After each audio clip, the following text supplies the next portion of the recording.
님들, 오늘 블룸버그, 로이터, 파이낸셜 타임스가 동시에 같은 걸 다뤘어. 바로 한국 원화야. 나는 매일 14개국, 27개의 언론사 뉴스를 분석하는데 오늘은 그 중에서도 환율 1,930원 돌파가 터졌거든. 근데 재밌는 게 뭐냐면 한국 언론은 금융위기 이후 최고치라고 난린데 블룸버그는 한국중앙은행 총재 후보자가 환율 수준에 큰 의미 없다고 발언이라는 제목을 뽑았어. 로이터는 한국 외환당국 1,500원 이후 개입 없어 라고 보도했고, 이게 뭐냐면 국내에선 난리인데 외신은 한국 정부가 손 놓고 있다는데 더 주목하고 있다는 거야. 파이낸셜 타임스는 더 냉정해. 한국의 중동 원유 의존도 70%가 환율 급등의 핵심이라고 구조적 취약성을 찌르고 있거든. 니케이 아시아는 일본은 엔화 방어에 구두 개입까지 동원하는데 한국은 왜 안 하나? 라는 의문을 제기했어. 이 온도차가 뭘 의미하냐고. 외신은 한국 정부가 환율 방어 의지가 없다고 보기 시작했다는 거지. 자, 그럼 지금부터 이 상황을 제대로 파헤쳐보자. 3월 31일 서울 외환시장에서 원달러 환율이 장중 1,536원까지 치솟았어. 종가는 1,530원. 2009년 3월 9일 이후 17년 만에 최고치야. 근데 더 무서운 건 이게 5거래일 연속 상승이라는 점이거든. 3월 19일 1,001원으로 1,500원대 진입한 이후 5거래일 중 7일을 1,500원대에서 보냈어. 이게 뭐냐면 마라톤 선수가 42km 지점에서 쓰러져야 하는데 계속 달리는 상황이야. 언젠가는 무너질 텐데 그 시점을 아무도 모르는 거지. 한국은행 자료를 보면 2026년 3월 평균 환율이 1,491원이었어. 2월 27일 샤섭 439.7원이었는데 한 달 만에 91.3원, 퍼센트로 따지면 6.3% 급등한 거거든. 같은 기간 달러 인덱스는 2.8% 올랐어. 근데 원화는 6.3%야. 엔화는 2.3%, 유로화는 3.6%, 위안화는 0.7%밖에 안 떨어졌거든. 이게 의미하는 게 뭐냐면 원화만 유독 약하다는 거야. 지금 WTI 유가는 배럴당 101.38달러, 브렌트유는 118.35달러야. 한국의 중동산 원유 의존도가 70%인데 일본은 95%거든. 근데 일본 엔화 약세는 2.3%에 그쳤어. 왜? 일본은 구두 개입을 했기 때문이야. 한국 금리는 2.5%, 미국은 3.664%야. 금리 차가 1.14%핀 상황에서 외국인들이 3월 한 달간 코스피에서 35조 원을 순매도했거든. 3월 31일 하루에만 3조 8천억 원이 빠져나갔어. 코스피는 505시 니찬 36으로 5천선이 무너질 위기고 이게 현재 상황이야. 자, 그럼 이제 글로벌 시각을 비교해보자. 블룸버그는 3월 31일 한국중앙은행 총재 후보자 신현송이 환율 수준 자체에 큰 의미를 부여하지 말라고 발언했다는 기사를 냈어. 이게 뭐냐면 외환시장에 정부가 더 이상 환율 방어 안 한다는 신호로 읽힌다는 거지. 블룸버그는 이어서 외환 보유액 4천억 달러 이상 보유한 한국이 왜 개입하지 않는지 의문이라고 꼬집었거든. 로이터는 더 직설적이야. 한국 외환당국 지난해 4분기 225억 달러 매도했지만 1,500원 이후 개입 없어 라는 제목으로 정부의 소극적 대응을 비판했어. 로이터가 인용한 NE농협은행 인하권 전문위원은 1,010원에서 개입 나올 줄 알았는데 1,530원까지 갔다며 시장 참가자들이 당국이 손 놓았다고 판단하고 공격적으로 원화를 팔고 있다고 분석했거든. 파이낸셜 타임스는 구조적 문제를 지적했어. FT는 한국의 중동 원유 의존도 70%가 이번 환율 급등의 핵심이라며 이란 전쟁으로 호르무즈 해협 통행료 부담까지 더해지면 무역수지 적자 전환 가능이라고 경고했거든. FT는 일본과 비교하면서 일본은 원유 의존도 95%인데도 엔화 방어에 성공한 건 구두 개입 덕분이라고 봤어. 니케이 아시아는 한국 정부 외환 보유액 소진 비판 두려워 개입 주저라고 분석했어. 니케이가 인용한 도쿄 소재 투자은행 애널리스트는 한국은 1997년 외환위기 트라우마 때문에 외환 보유액을 함부로 쓰지 못한다며 이게 오히려 환율 방어 실패로 이어지는 역설이라고 지적했거든. BBC는 한국 코스피 3월 한 달간 10.8% 급락으로 2008년 금융위기 이후 최대 낙폭이라며 외국인 자금 이탈이 환율 급등과 동시에 진행 중이라고 보도했어. BBC는 한국 경제의 대외 의존도를 문제 삼으면서 수출 비중 GDP 대비 40% 넘는 한국이 글로벌 불확실성에 가장 취약하다고 분석했거든. 한국 경제는 외환당국 4분기 225억 달러 순매도로 역대 최대 개입했지만 효과 없어 라고 보도했어. 연합뉴스는 신현송 후보자 발언이 시장에 잘못된 신호 보냈다는 시장 관계자 목소리를 전했고, 근데 여기서 중요한 건 국내 언론은 최고치 경신에 포커스를 맞춘 반면 외신은 정부 대응 부재에 집중하고 있다는 거야. 이 온도차가 뭘 의미하냐면 외신이 한국 정부를 신뢰하지 않기 시작했다는 거지. 월스트리트 저널은 한국 숏 코리아 베팅 대상 재부상이라는 제목으로 헤지펀드들이 원화 약세에 베팅하기 시작이라고 보도했어. EBSG 인용한 홍콩 소재 헤지펀드 매니저는 1997년 외환위기 때처럼은 아니지만 1,600원까지 갈 수 있다고 전망했거든. 이게 현실이야. 외신들은 한국을 공매도 대상으로 보기 시작했어. 자, 그럼 이제 왜 이렇게 됐는지 원인을 파헤쳐보자. 겉으로 보이는 원인은 중동 전쟁이야. 미국과 이란이 한 달 넘게 전쟁 중이고 유가가 치솟았거든. 근데 진짜 원인은 따로 있어. 첫 번째, 한국의 구조적 취약성이야. 한국은 원유를 100% 수입하는데 그중 70%가 중동산이거든. 이란 전쟁으로 호르무즈 해협이 막히면 운송비가 2배로 뛰어. 지금도 이란이 통행료를 받겠다고 선언했어. 아시아경제 보도에 따르면 이란, 호르무즈, 통행료 현실화, 국제법 위반 소지라는 기사가 나왔거든. 이게 뭐냐면 유가 상승 플러스 운송비 상승, 적하너스, 무역수지 적자 우려로 이어진다는 거야. 두 번째, 외국인 자금 이탈이야. 3월 한 달간 외국인이 코스피에서 35조 원을 순매도했어. 왜? 금리차 때문이야. 한국 금리 2.5%, 미국 금리 3.64%. 차이가 1.14%이거든. 외국인 입장에선 한국에 투자할 이유가 없는 거지. 게다가 중동 전쟁으로 지정학적 리스크까지 더해지니까 일단 빠지고 보자는 심리야. 세 번째, 정부의 소극적 대응이야. 한국은행 자료를 보면 지난해 4분기 외환 당국이 225억 달러를 순매도했어. 분기 기준 역대 최대치거든. 근데 1,500원 넘어서는 개입이 없었어. 왜? 외환 보유액 소진 비판이 두려워서야. 경향신문 보도에 따르면 외환 보유액 소진 비판 등 정부 소극적 전망이라는 시장 분석이 나왔거든. 이게 뭐냐면 정부가 나중에 더 큰 위기 올 때를 대비해야 한다며 지금 개입을 주저하고 있다는 거지. 네 번째, 신현송 후보자의 발언이야. 3월 31일 신현송 하는 총재 후보자가 환율 수준 자체에 큰 의미 부여하지 말라고 발언했어. 경향신문 보도에 따르면 신현송, 환율 높지만 유동성은 양호라고 했거든. 이게 시장에 어떻게 받아들여졌냐면 정부가 환율 방어 포기했다는 신호로 읽힌 거야. 한겨레 보도를 보면 신 후보자 발언이 원화 약세를 가중시켰다는 시장 관계자 분석이 나왔어. 다섯 번째, 달러 강세야. 달러 인덱스가 100을 넘나들고 있거든. 트럼프 대통령이 중동 전쟁에 개입하면서 안전자산 선호 심리가 커졌어. 근데 3월 31일 트럼프가 2, 3주 내 철군 가능이라고 발언하자 4월 1일 환율이 1,508.5원으로 급락했어. 아시아경제 보도에 따르면 원달러 환율 21.6원 내린 1,508.5원 개장. 중동 종전 가능성 영향이라고 나왔거든. 이게 뭐냐면 환율이 전적으로 중동 전쟁 동향에 달려있다는 거야. 여섯 번째, 한국 경제 펀더멘털 악화야. 코스피가 3월 한 달간 10.08% 급락했어. 2008년 금융위기 이후 최대 낙폭이거든. 삼성전자와 SK하이닉스 같은 대형주가 6% 넘게 빠지면서 외국인들이 한국 주식 매력 없다고 판단한 거지. 일곱 번째, 일본과의 대응 차이야. 일본은 엔달러 환율이 190엔에 육박하자 구두 개입에 나섰어. 경향신문 보도를 보면 일본의 경우 구두 개입에 착수하면서 엔달러 환율을 160엔 선에서 방어하고 있다고 나왔거든. 근데 한국은 아무 말도 안 했어. 이게 시장에 한국 정부는 환율 방어 의지 없다는 메시지로 전달된 거야. 여덟 번째, OECD 경고 무시야.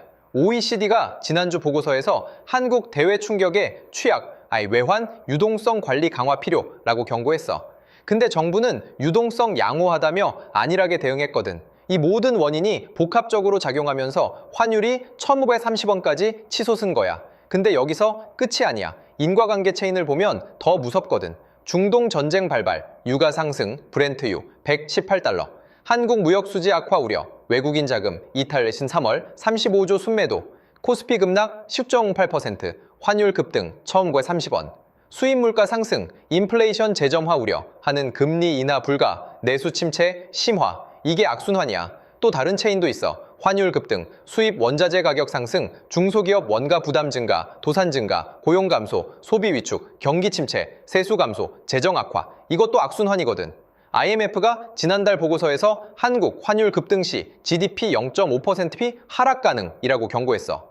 지금 한국 GDP 성장률 전망이 1.8%인데 여기서 0.5%피 빠지면 1.3%야. 이게 뭐냐면 사실상 저성장 고착화라는 거지. 자, 그럼 이제 한국 경제와 국민 생활에 미치는 영향을 구체적으로 보자. 첫 번째, 수출 기업은 환율 상승이 수출에 유리하다고들 하잖아. 근데 그건 옛날 얘기야. 지금은 글로벌 공급망이 복잡하게 얽혀 있어서 수입 원자재 가격 상승이 수출 경쟁력 향상 효과를 상쇄하거든. 삼성전자나 현대차 같은 대기업은 해외 생산 비중이 높아서 환율 영향이 제한적이야. 오히려 중소 수출 기업들이 타격을 받아. 왜? 원자재를 달러로 수입해야 하는데 환율이 오르니까 원가가 뛰는 거지. 한국무역협회 자료를 보면 환율 10% 상승 시 중소기업 영업이익률 2%의 하락기라는 분석이 있어. 지금 환율이 2월 대비 6.3% 올랐으니까 중소기업들은 이익률 1.3%피 정도 까먹는 거야. 두 번째, 내수기업은 완전히 직격탄이야. 동아일보 보도를 보면 숨만 쉬어도 비용이 늘어나요. 고환율에 오는 유학생 여행객이라는 기사가 나왔거든. 여행업계는 신혼여행 비용이 80만 원씩 뛰면서 예약 취소가 속출하고 있어. 항공권도 180만 원 넘게 올랐고 외식업계도 마찬가지야. 수입 식자재 가격이 오르면서 메뉴 가격을 올려야 하는데 소비 심리가 위축돼서 매출은 떨어지거든. 편의점이나 대형마트도 수입 상품 가격 인상을 고민 중이야. 세 번째, 소비자는 유학생들이 제일 힘들어. 동아일보 보도에 따르면 미국 유학생 한 달 생활비 300만 원 더 든다는 학부모 증언이 나왔어. 환율이 439원에서 1130원으로 오르면서 월 2000달러 송금 시 288만 원에서 36만 원으로 18만 원이 늘어난 거거든. 1년이면 216만 원 추가 부담이야. 해외여행 가려던 사람들도 포기하고 있어. 신혼여행 리조트 숙박비가 80만 원 올랐다는 증언도 있고 온라인 쇼핑몰에서 해외 직구하던 사람들도 가격 상승에 구매를 미루고 있어. 네 번째, 금융권은 은행들은 환차익으로 단기 수익이 늘어나지만 장기적으론 부실 우려가 커져. 왜? 환율 급등으로 중소기업 도산이 증가하면 대출 부실이 늘어나거든. 증권사들도 외국인 이탈로 거래 대금이 줄면서 수수료 수입이 감소하고 있어. 다섯 번째, 자영업자는 원자재 수입 비중 높은 업종은 완전히 직격탄이야. 치킨집, 카페, 베이커리 같은 곳들은 밀가루, 커피 원두 가격이 오르면서 원가 부담이 커지거든. 근데 소비 심리 위축으로 가격 인상도 못하고. 한국외식업중앙회 자료를 보면 환율 10% 상승 시 자영업자 평균 소득 5% 감소라는 분석이 있어. 여섯 번째, 직장인은 월급은 그대로인데 물가는 오르니까 실질 소득이 줄어드는 거지. 특히 해외 출장 많은 직장인들은 체감 물가 상승률이 더 높아. 일곱 번째, 투자자는 코스피 급락으로 주식 투자자들은 손실을 보고 있어. 3월 한 달간 10.58% 빠졌으니까 1억 원 투자했으면 1,900만 원 날린 거거든. 펀드 가입자들도 수익률 급락으로 환매 러시가 일어나고 있고. 여덟 번째, 서민은 제일 힘들어. 환율 상승, 수입 물가 상승, 생필품 가격 인상으로 이어지는데 소득은 안 늘어나거든. 통계청 자료를 보면 저소득층 체감 물가 상승률이 고소득층보다 1.5배 높다는 분석이 있어. 이게 현실이야. 환율 상승의 피해는 서민에게 집중돼. 자, 근데 여기서 반론도 들어야 해. 정부는 환율 수준에 큰 의미 없다고 주장하고 있거든. 신현송 후보자 발언을 다시 보면 환율이 높지만 달러 유동성은 양호하다. 예전처럼 환율과 금융 불안을 직결시킬 필요 없다고 했어. 이게 무슨 뜻이냐면 1997년 외환위기 때처럼 외환 보유액이 바닥나는 상황은 아니라는 거야. 지금 한국 외환 보유액이 4천억 달러 넘거든. 근데 이 주장에도 반론이 있어. 우리은행 박형중 연구원은 지정학적 불안이 큰 상황에서 시장 개입 섣불리 했다간 외환 보유액만 소진했다는 비판 소지가 크다고 했어. 이게 뭐냐면 지금 개입해봤자 중동 전쟁이라는 외생 변수가 너무 크니까 효과 없다는 거지. 하는 윤경수 국제국장도 지금은 외생 변수가 크게 들어온 상황으로 환율 상승 동인이 다르다며 시장 괴리가 심해지고 쏠림이 심해지면 대응할 것이라고 했거든. 이게 정부 입장이야? 근데 시장은 완전히 반대야.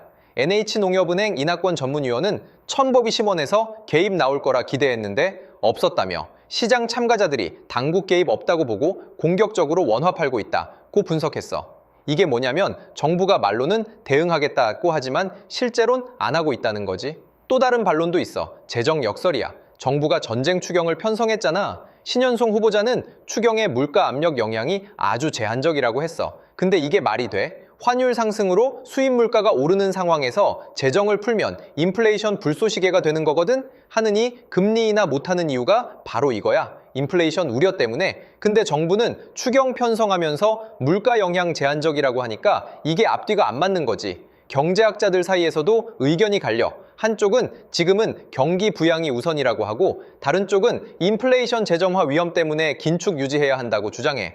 이게 딜레마야. 경기 살리려면 돈 풀어야 하는데 돈 풀면 물가 오르고 물가 잡으려면 긴축해야 하는데 긴축하면 경기 죽고 외신 칭찬도 있었어. 블룸버그는 한국 외환 보유액 4천억 달러로 위기 대응 여력 충분이라고 평가했거든. 근데 FT는 정반대야. 한국 1997년 외환위기 트라우마로 외환 보유액 사용 주저라며 이게 오히려 환율 방어 실패로 이어진다고 지적했어. 니케이 아시아도 한국 정부 외환 시장 개입 타이밍 놓쳤다고 비판했고 쇼트 코리아 시각도 있어. USG 보도한 것처럼 헤지펀드들이 원화 약세에 베팅하기 시작했거든. 이들은 한국 정부가 환율 방어 의지 없다고 판단하고 공격적으로 원화를 팔고 있어. 이게 환율을 더 끌어올리는 악순환이야. 비관론도 많아. 우리은행 민경원 분석가는 지금 환율은 중동 전쟁 동향에 전적으로 달려있다며 전망 내놓기도 힘들다고 했어. 한겨레 보도를 보면 전문가 전망 내놓기도 힘들어 라는 제목이 나왔거든. 이게 뭐냐면 지금 상황이 너무 불확실해서 아무도 자신 있게 전망 못한다는 거야. 내 생각은 이래. 정부가 환율 방어 타이밍을 놓쳤어. 1,500원 초반에 강력하게 개입했어야 했는데 외환 보유액 소진 비판 두려워서 주저하다가 1,530원까지 간 거거든. 이제 개입하려면 훨씬 더 많은 외환을 써야 해. 근데 중동 전쟁이라는 변수가 너무 크니까 개입 효과도 제한적이야. 결국 환율은 전쟁 종결 시점에 달려 있어. 자, 그럼 이제 전문가 전망을 보자. 골드만삭스는 원달러 환율 2026년 2분기 평균 1,480원 전망이라고 했어. 이들은 중동 전쟁이 4월 중 종결되고 유가가 배럴당 90달러대로 안정되면 환율도 1,100원대로 복귀할 것이라고 낙관적으로 봤거든. 근데 전제 조건이 전쟁 4월 중 종결이야. 이게 안 되면 전망도 무의미해지는 거지. JP모건은 더 비관적이야. 원달러 환율 2분기 평균 1,550원 전망이라며 전쟁 장기화 시 1,600원 돌파 가능이라고 했어. JP모건 애널리스트는 한국의 중동 원유 의존도와 외국인 자금 이탈 추세를 고려하면 환율 하방 경직성이 크다고 분석했거든. 모건 스탠리는 중립적이야. 원달러 환율 1,500원 박스권 등락 전망이라며 전쟁 동향과 페드 통화 정책에 따라 변동성 클 것이라고 했어. 시티그룹은 환율보다 코스피 급락이 더 문제라고 지적했어. 외국인 자금 이탈이 지속되면 코스피 4,500까지 하락 가능하다며 이 경우 환율은 1,600원 넘을 수 있다고 경고했거든. 국내 증권사들도 전망이 엇갈려. 삼성증권은 환율 1,050원 전망이라며 낙관적이고 NH투자증권은 1,550원 전망으로 비관적이야. 미래에셋증권은 1,500원 중심 등락으로 중립적이고 OECD는 한국 환율 급등 시 GDP 성장률 0.5%p 하락 가능이라고 경고했어.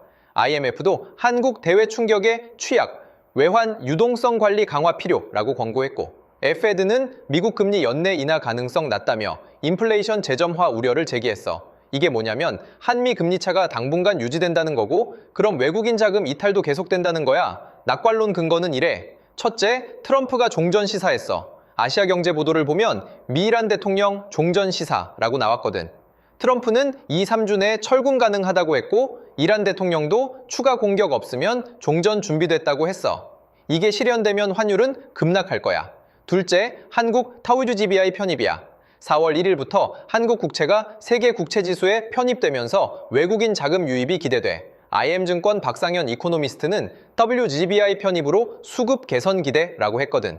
셋째, 외환 보유액 충분해. 4천억 달러 넘으니까 1997년 같은 위기는 안 와. 비관론 근거는 이래. 첫째, 전쟁 장기화 가능성이야. 중동 전쟁은 말처럼 쉽게 안 끝나. 이란이 호르무즈 통행료 받겠다고 했는데 이게 국제법 위반이거든. 미국이 이걸 받아들일 리 없어. 둘째, 유가 상승 지속이야. 브렌트유가 118달러인데 전쟁 계속되면 130달러 넘을 수 있어. 그럼 한국 무역 수지 적자 전환이고 환율은 더 오르는 거지.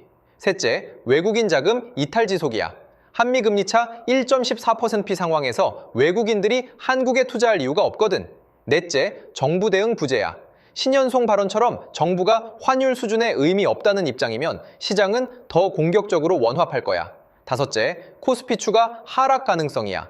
5천선 붕괴하면 4,500까지 갈 수 있고 그럼 외국인 자금 이탈 가속화돼. 내 판단은 비관론 쪽이야. 왜냐면 구조적 문제가 해결 안 됐거든. 중동 의존도, 외국인 자금 의존도, 정부 대응 부재, 이 세 가지가 해결 안 되는 한 환율은 계속 불안할 거야. 자, 그럼 이제 임계점 시나리오를 보자. 첫 번째 임계점, 환율 1150원이야. 경향신문 보도에 따르면 시장에서 1600원 넘길 수도 라는 전망이 나왔어. 근데 내가 보기엔 1150원이 심리적 마지노선이거든. 여기 넘으면 외국인 투자자들이 한국 정부 완전히 손 놓았다고 판단하고 대규모 이탈 나올 거야. 그럼 코스피는 4,500까지 떨어지고 환율은 1,600원 돌파해. 이 시나리오 발생 확률은 중동 전쟁이 4월 중 안 끝나면 50% 이상이야. 우리가 해야 할 행동은 달러 자산 비중 늘려야 해. 미국 국채나 달러 예금 같은 거. 두 번째 임계점, 유가 배럴당 120달러야. 지금 브렌트 유가 118.35달러거든. 여기서 2달러만 더 오르면 한국 무역수지 적자 전환 가능해. 한국은행 분석에 따르면 유가 10달러 상승 시 무역수지 50억 달러 악화래. 지금 유가가 2월 대비 20달러 올랐으니까 무역수지는 100억 달러 악화된 거야. 여기서 120달러 넘으면 무역수지 적자 전환이고, 그럼 경상수지도 위태로워져. 경상수지 적자 나오면 외국인들은 한국 경제 펀더멘털 악화로 보고 자금호 회수하거든. 이 시나리오 발생 확률은 전쟁 2개월 이상 지속되면 70%야. 우리가 해야 할 행동은 에너지 다소비 업종 투자 피하고 에너지 효율 높은 기업 찾아야 해. 세 번째 임계점, 한미 금리차 1.5%피야. 지금 1.14%피인데 페드가 금리 동결하고 하느니 0.29%피, 추가 인하하면 1.39%피가 돼. 여기서 하느니 한 번 더 내리면 1.694%피거든. 금리차 1.5%피 넘으면 외국인 자금 이탈 가속화돼. 골드만삭스 분석에 따르면 금리차 1.5%피 초과 시 외국인 주식 순매도 월 10조 원 이상이래. 지금도 월 35조 빠져나갔는데 이게 지속되면 코스피 붕괴야. 이 시나리오 발생 확률은 하느니 경기 부양 위에 추가 인하 결정하면 60%야. 우리가 해야 할 행동은 국내 주식 비중 줄이고 해외 주식이나 채권으로 분산해야 해. 네 번째 임계점, 코스피 4.8세 붕괴야. 지금 5053인데 여기서 5% 더 빠지면 4.8 깨져. 이게 중요한 이유는 4.8이 2024년 저점이거든. 여기 무너지면 기술적으로 상크 500까지 열려 있어. 코스피 4,500 가면 외국인들은 한국 증시 매력 완전히 상실로 보고 대규모 이탈해. 그럼 환율은 1,600원 넘고 악순환 심화돼. 이 시나리오 발생 확률은 전쟁 장기화되고 외국인 매도 지속되면 40%야. 우리가 해야 할 행동은 방어주 중심으로 포트폴리오 재편하고 현금 비중 늘려야 해. 다섯 번째 임계점, 외환 보유액 3,500억 달러야. 지금 4천억 달러 넘는데 정부가 환율 방어에 본격 나서면 한 달에 500억, 1,000억 달러씩 쓸 수 있어. 지난해 4분기에 225억 달러 썼는데 이게 3개월치거든. 본격 개입하면 한 달에 300억 달러는 기본이야. 그럼 3개월이면 900억 달러고 외환 보유액은 3젠 100억 달러로 줄어들어 3젠 500억 달러 밑으로 떨어지면 시장에서 한국 외환 보유액 고갈 우려가 제기되고, 그럼 오히려 환율 급등해. 이게 1997년 외환위기 패턴이거든. 이 시나리오 발생 확률은 정부가 무리하게 환율 방어 나서면 30%야. 우리가 해야 할 행동은 달러 확보하고 해외 자산 비중 늘려야 해. 최악의 시나리오는 이 5가지가 동시에 터지는 거야. 환율 1,600원 돌파, 유가 130달러, 금리차 1.5%, 코스피 4,500, 외환 보유액 3,500억 달러. 이렇게 되면 한국 경제는 1997년 외환위기 수준 위기 맞아. 발생 확률은 10% 미만이지만 가능성은 있어. 중립 시나리오는 전쟁이 4월 말 종결되고 유가가 100달러 밑으로 내려가는 거야. 그럼 환율은 1,450원으로 복귀하고 코스피도 오리 목에 회복해. 발생 확률 50%야. 최선 시나리오는 전쟁이 4월 초 종결되고 유가가 80달러대로 급락하는 거야. 그럼 환율은 1,400원 밑으로 내려가고 코스피는 6,000 돌파해. 발생 확률 10%야. 내가 보기엔 중립과 최악 사이 어딘가야. 전쟁이 4, 5월에 종결될 가능성이 크지만 그 전까지 환율 변동성은 계속될 거거든. 자, 그럼 이제 우리는 어떻게 해야 하나? 개인 입장에서 보자. 첫째, 달러 자산 확보해. 환율 1,500원대에서 달러 사는 게 비싸 보이지만 1,600원 갈 가능성 있으니까 지금이라도 일부 확보해야 해. 전체 자산의 20, 30%는 달러로 들고 가는 게 안전해. 미국 국채나 달러 예금 추천해. 둘째, 해외여행이나 유학 계획 있으면 지금 환전 말고 기다려. 트럼프 종전 발언으로 4월 1일 환율이 1,500에 8원으로 떨어졌잖아. 전쟁 종결되면 1,450원까지 갈 수 있으니까 서두르지 마. 셋째, 주식 투자는 방어적으로 가. 지금 코스피 5052인데 4,800 깨질 가능성이 있어. 현금 비중 늘리고 방어주 중심으로 재편해. 배당 높은 우량주나 필수 소비자의 업종 추천해. 넷째, 부동산 투자는 신중해. 환율 급등하면 하느니 금리 못 내려. 금리 안 내리면 부동산 가격 오르기 힘들어. 급하게 사지 말고 관망하는 게 나아. 다섯째, 비상금 확보해. 환율 급등은 경기 침체로 이어질 수 있어. 실직이나 소득 감소 대비해서 6개월치 생활비는 현금으로 확보해둬. 자영업자 입장에서는 첫째, 원자재 가격 상승 대비해. 수입 원자재 쓰는 업종이면 지금 재고 확보하거나 가격 인상 준비해야 해. 둘째, 매출 감소 대비해. 환율 급등하면 소비 심리 위축돼. 고정비 줄이고 현금 흐름 관리 철저히 해야 해. 셋째, 대출 상환 계획 세워. 금리 인상 가능성 있으니까 변동금리 대출은 고정금리로 전환 검토해.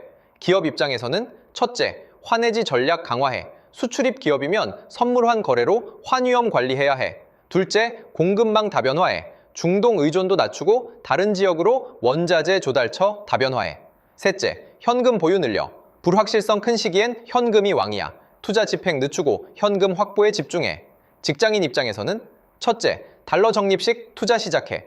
매월 일정 금액 달러로 환전해서 모아둬. 환율 변동성 해지할 수 있어. 둘째, 해외 주식 비중 늘려. 국내 증시 불안하니까 미국이나 선진국 주식으로 분산해. 셋째, 재테크 공부해. 이런 위기 상황에서 아는 게 힘이야. 경제 뉴스 챙겨보고 투자 전략 공부해. 조건부 결론 내릴게. 유가가 110달러 이하로 유지되고 전쟁이 4월 말 종결된다면 환율은 1,450원으로 복귀할 거야. 이 경우 지금 패닉셀 하지 말고 버티는 게 맞아. 근데 유가가 120달러 넘고 전쟁이 2개월 이상 지속된다면 환율은 1,600원 돌파할 거야. 이 경우 지금이라도 달러 자산 확보하고 방어 태세 갖춰야 해. 내 판단은 후자 쪽에 무게 둬. 왜냐면 중동 전쟁이 말처럼 쉽게 안 끝나거든.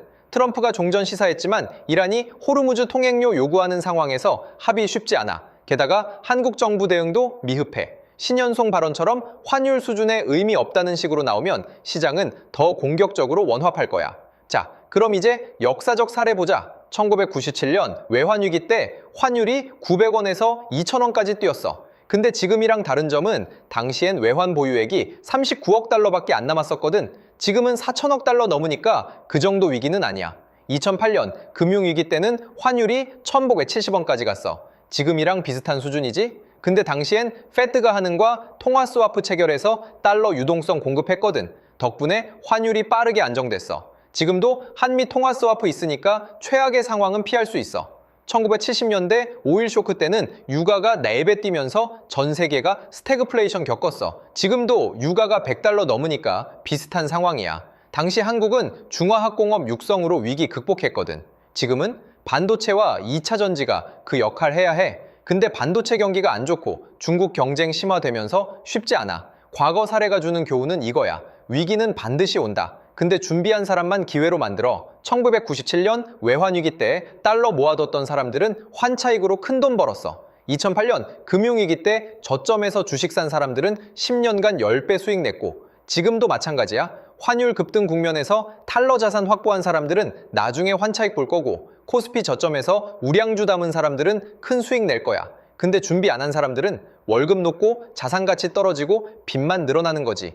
이게 현실이야. 데이터는 거짓말 안 해. 환율 1,130원은 숫자가 아니라 경고야. 한국 경제가 구조적 취약성 안고 있다는 경고. 중동 의존도, 외국인 자금 의존도, 정부 대응 부재. 이 세 가지가 해결 안 되는 한다음 위기도 올 거야. 준비한 사람만 기회를 잡아. 지금 당장 내 자산 점검하고 달러 비중 늘려. 해외 주식 공부하고 방어주 리스트 만들어. 비상금 확보하고 부채 줄여. 이게 내가님들한테 해줄 수 있는 가장 솔직한 조언이야. 환율 1,130원은 시작일 뿐이야. 1,600원 갈 수도 있고 1,450원으로 내려올 수도 있어. 근데 확실한 건 변동성은 계속된다는 거야. 이 변동성 속에서 살아남으려면 준비해야 해. 경제썰자는 매일 전 세계 14개국 27개 언론사를 분석해서 님들한테 가장 날카로운 인사이트를 가져올게. 구독과 알림 설정 꼭 해두고 우리 진짜 다 같이 부자 되자.